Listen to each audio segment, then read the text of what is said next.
comment tu décrirais ton style visuel, et est-ce que tu as des inspirations? Alors, déjà, pour décrire mon style, je dirais qu'il n'est pas que visuel. Parce que je pense que mon style, il va vraiment sur l'approche que j'ai avec mes clients.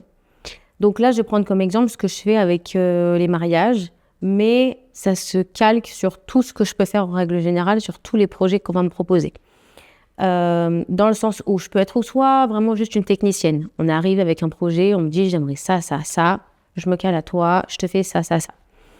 Ou soit, et éventuellement, je te propose mon avis, mon regard sur la chose, tu l'acceptes pas, après, on s'en fiche un peu.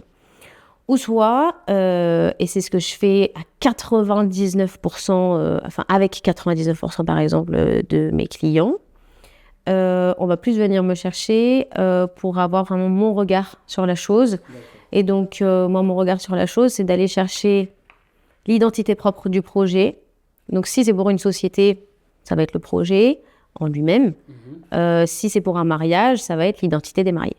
Je vais aller chercher leur mood, leur ambiance, bon, ce qui est un peu pareil, mais je vais aller chercher qui ils sont, leur personnalité. Si on est sur un mariage qui est très rock'n'roll, très rock'n'roll, très fun, je vais faire en sorte qu'on garde cette authenticité-là. Donc, je vais sublimer, on va dire, je vais essayer en tout cas de sublimer cette partie-là. Si on est, à contrario, sur, je sais pas, un mariage très catholique, très prude, très réservé, qui a une beauté très différente, mais qui a une beauté quand même, et ben justement, je vais aller essayer de sublimer cette beauté-là, qui du coup va ressembler aux personnes qui sont venues me chercher. Donc généralement, c'est comme ça moi que je vends mes prestations. C'est-à-dire que je vais dans l'authenticité, je suis dans un style beaucoup de reportage, dans le sens où je vais vraiment aller chercher tout ce qui se passe dans la journée et je vais aller dans tous les détails. Si je reste par exemple sur l'exemple du mariage, je vais chercher tous les détails relationnels, donc toutes les interactions les uns avec les autres pendant les discours ou plein d'autres choses. Je vais chercher les détails des décorations, des tenues, tout ce dans quoi ils se sont investis et qu'ils ont mis leur goût et en fait de même, tout simplement.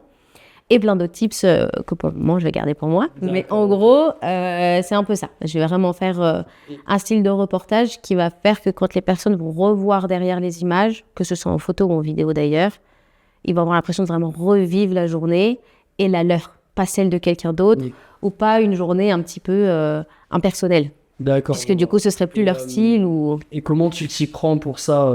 Tu vas poser des questions aux mariés sur qui ils sont, sur où tu te... comment dire, où tu fais ça un peu au feeling en fonction du déroulé, par exemple, qu'on va te donner. Il y a un peu des deux. Sur des happenings, tu vas te dire, ok, là, on est sur quelque chose quand même d'un peu plus funky. Et là, sur quelque chose d'un peu plus traditionnel, c'est quoi? Tu leur demandes des choses? Tu fais connaissance avec eux? Il y a un peu des deux. Oui, je fais toujours connaissance de toute façon avec mes clients pour comprendre déjà ce qu'ils veulent. Pour moi, c'est très important, peu importe le client. Là, qu'on soit sur du mariage ou sur de la société ou sur de l'événementiel, enfin, peu importe. Je vais toujours avoir une phase où je vais vraiment creuser pour essayer de comprendre ce que le client veut. Oui, d'accord. Parfois même quand lui-même arrive avec... il a vraiment un projet ou quelque chose dans le cœur, mais il n'a pas encore su le verbaliser. Moi, je vais l'aider à le concrétiser avec des mots pour essayer de comprendre là où moi je vais et essayer de lui rendre un travail qui va le satisfaire. D'accord. Donc oui, ça passe par des questions, ça passe par beaucoup d'observations. Tendre l'oreille et tendre les yeux, j'aime bien dire. Mais c'est ça, beaucoup d'observations. Et forcément, je complète évidemment avec grosse prise de connaissance. En fait, j'ai pas besoin de prendre un café pendant 4 heures avec les personnes. Parfois, il suffit d'avoir juste eu plusieurs coups de fil. En fait, ça dépend des conversations. Si je suis sur des personnes très réservées qui ont du mal un petit peu à exprimer, ça peut prendre un peu plus de temps. Et encore, ça dépend vraiment des personnes. Et je pense qu'aussi avec l'expérience, l'habitude, tu arrives très rapidement voir à qui tu as affaire. Oui. Et savoir comment les orienter.